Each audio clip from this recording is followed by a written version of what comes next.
নমস্কার বন্ধুরা, আমি পিয়ালি। আজ আমি বানাচ্ছি ম্যাঙ্গো আইসক্রিম।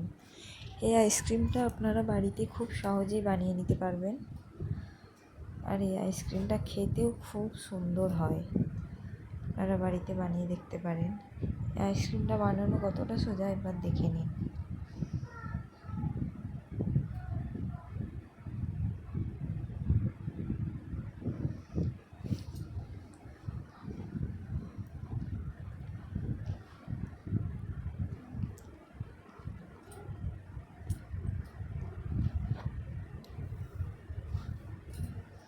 আমি মাত্র 2 থেকে 3টি উপকরণ দিয়ে এই আইসক্রিমটা বানিয়েছি। আপনারা বাড়িতে বানিয়ে দেখতে পারেন, খুবই সুন্দর হয় খেতে। চলুন দেখে নিই কীভাবে বানাই।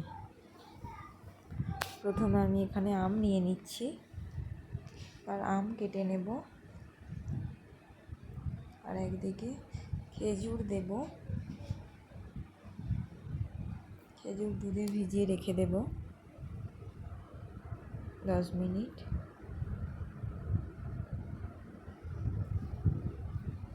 তারপর এখানে একটা মিক্সি জারে আমি নিয়ে নিচ্ছি আম, কেটে নেওয়া আম নিয়ে নিচ্ছি, আর দিয়ে দিচ্ছি দুধ। আপনারা আপনাদের পরিমাণ মতো বানাতে পারেন। আর দিয়ে দিচ্ছি চিনি।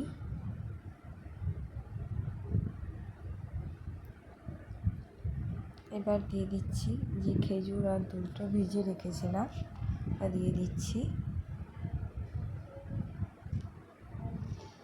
এবার সবগুলিকে ভালোভাবে একসাথে মিক্স করে নেব, মিহি করে পেস্ট করে নেব। আর যেই পাত্রে আমি ঢেলে দেবো, আপনারা যেই পাত্রে বসাতে চান সেই পাত্রে ঢেলে দেবেন। আমি আইসক্রিমের মোল্ডগুলিতে ঢেলে দিচ্ছি। আর উপর থেকে একটু বাদাম দিয়ে দিচ্ছি, গুঁড়ো করে কেটে রাখা বাদাম।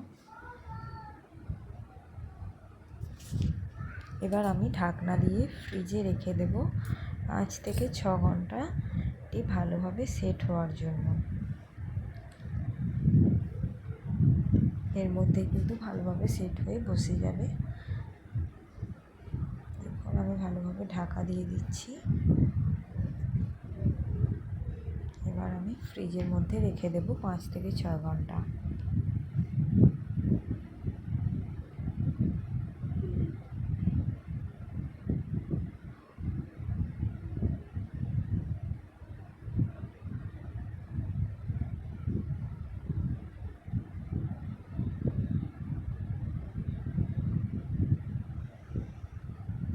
দেখুন আমার 5 থেকে 6 ঘন্টা হয়ে গেছে।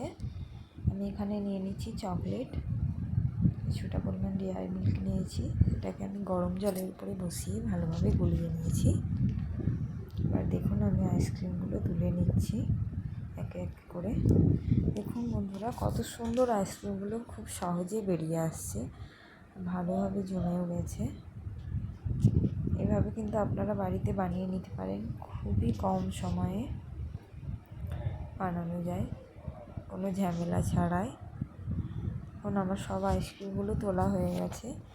এবার আমি ওপর থেকে দিয়ে দিচ্ছি এই চকলেটের গানাশটা তৈরি করে রেখেছিলাম, সেটা দিয়ে দিচ্ছি,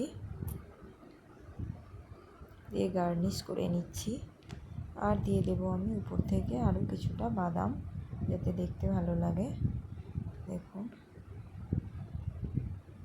এটা আপনারা অবশ্যই বাড়িতে ট্রাই করবেন, খুবই সুন্দর হয়। ধন্যবাদ বন্ধুরা।